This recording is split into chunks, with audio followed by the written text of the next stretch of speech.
날씨도 더우신데 많이 나오셨네. 고맙습니다. 일요일날 꼭 법당에 열심히 나오셔야 돼. 아시겠죠? 오늘도 관음제일이기도 하고 하니까.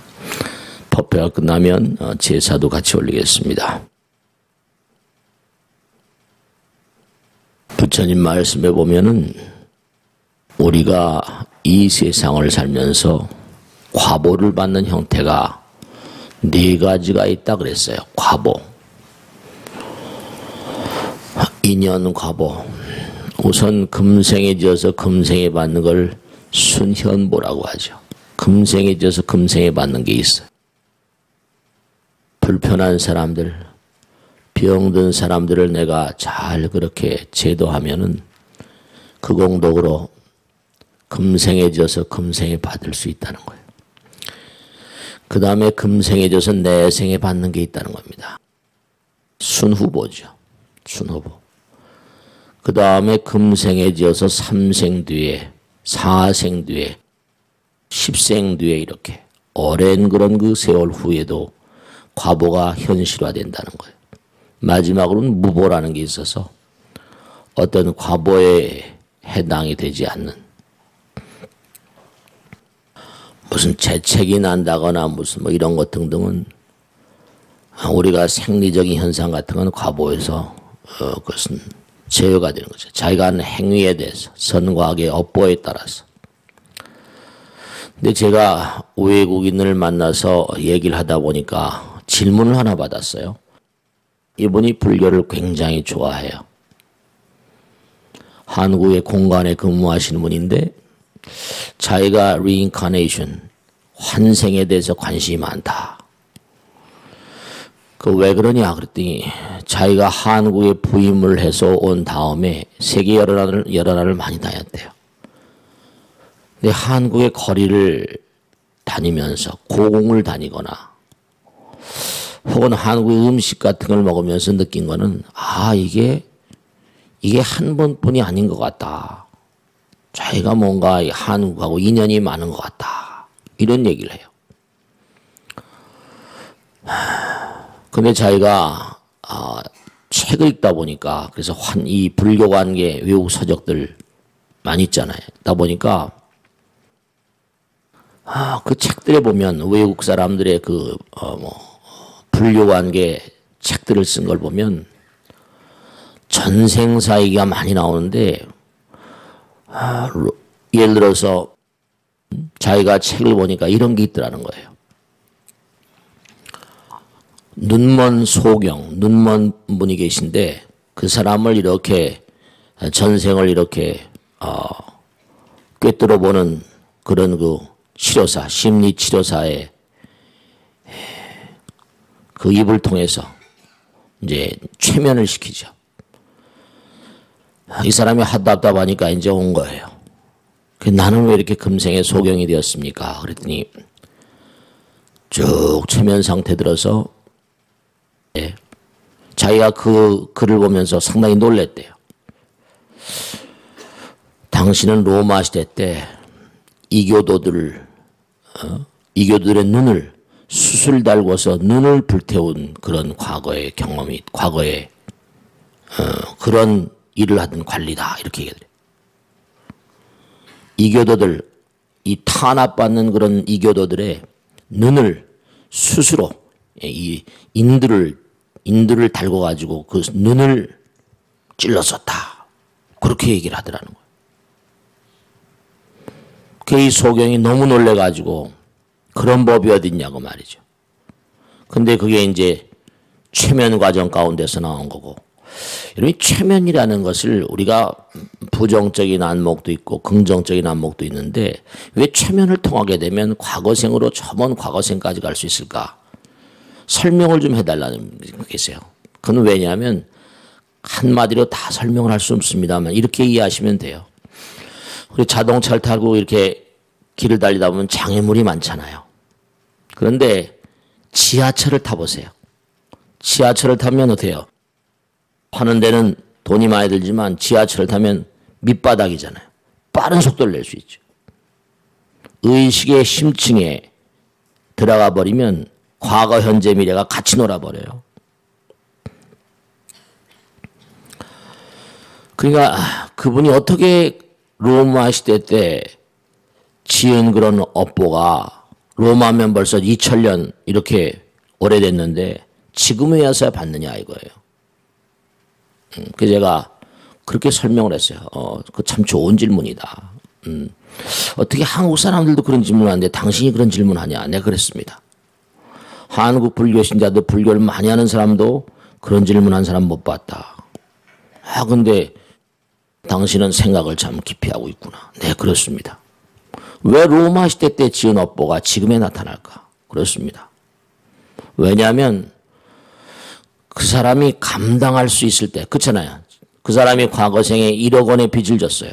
근데 그 사람이 지금 사는 게 뭔가 하니 1억 원을 갚을 수가 없어요.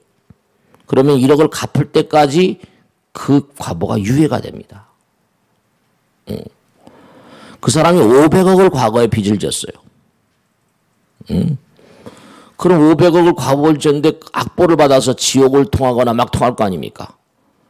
그럼 그 사람이 500억을 갚을 때까지 이 업보는 기다려줍니다. 여러 가지 방식이 있을 수 있어요.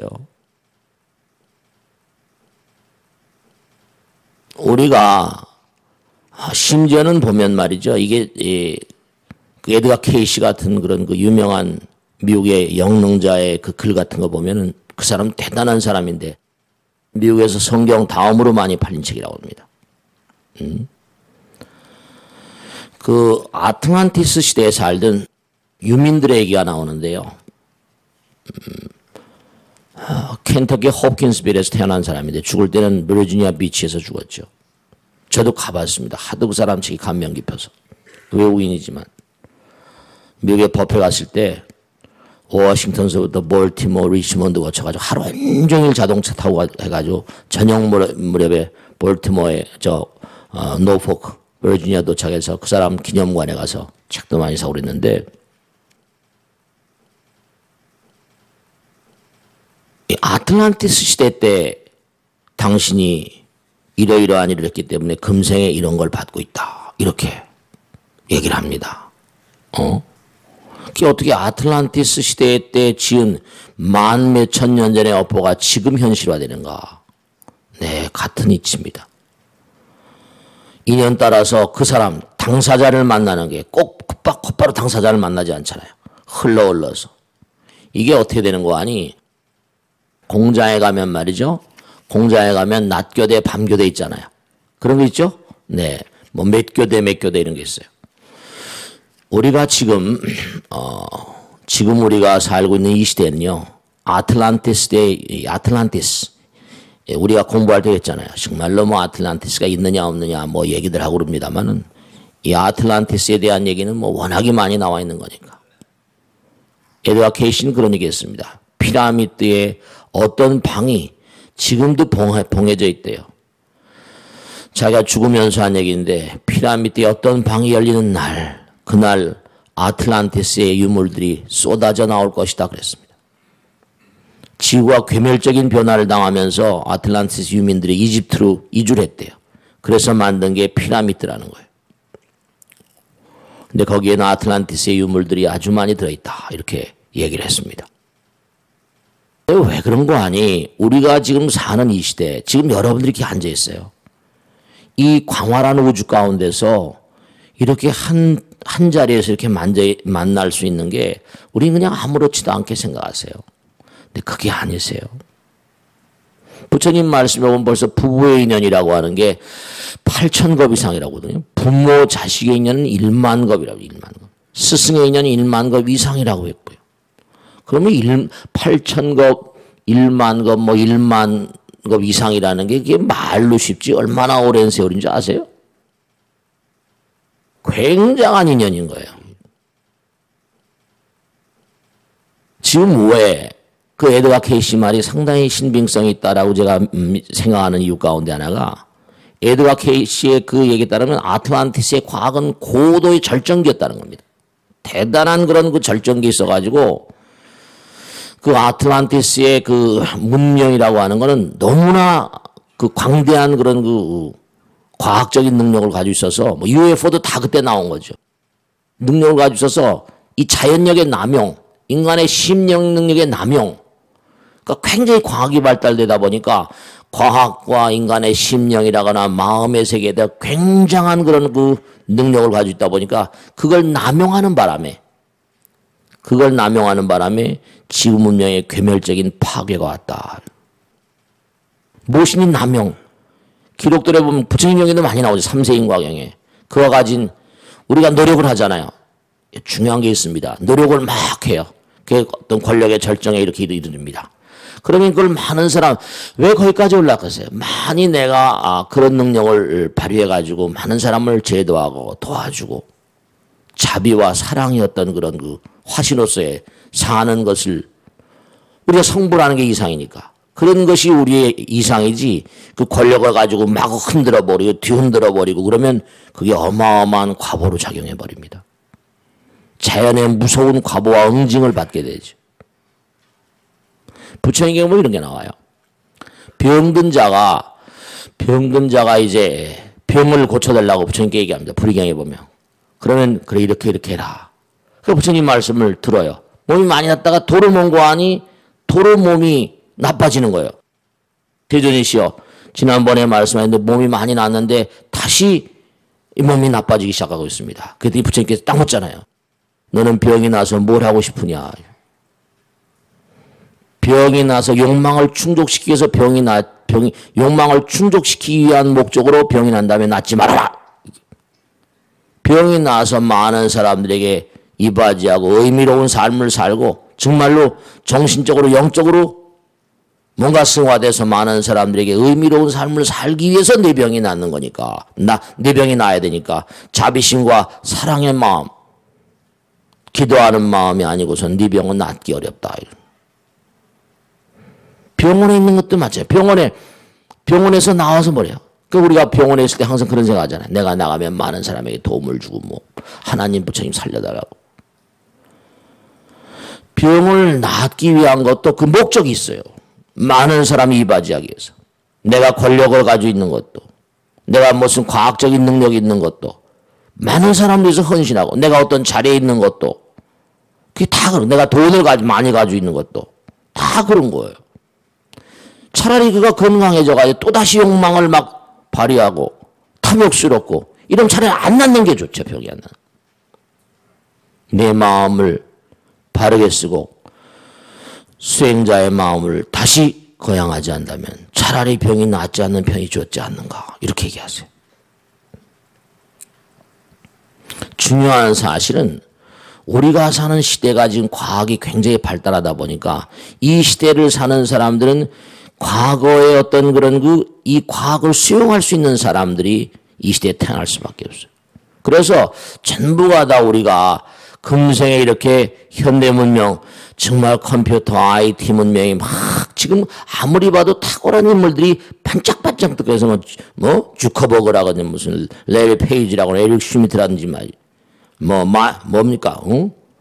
빌 게이츠라든지 또 스티브 잡스라든지 이런 인간들이 탁탁탁탁 미국에 등장해가지고 세계의 지형을 바꿔놓고 있잖아요. 구글이라고는.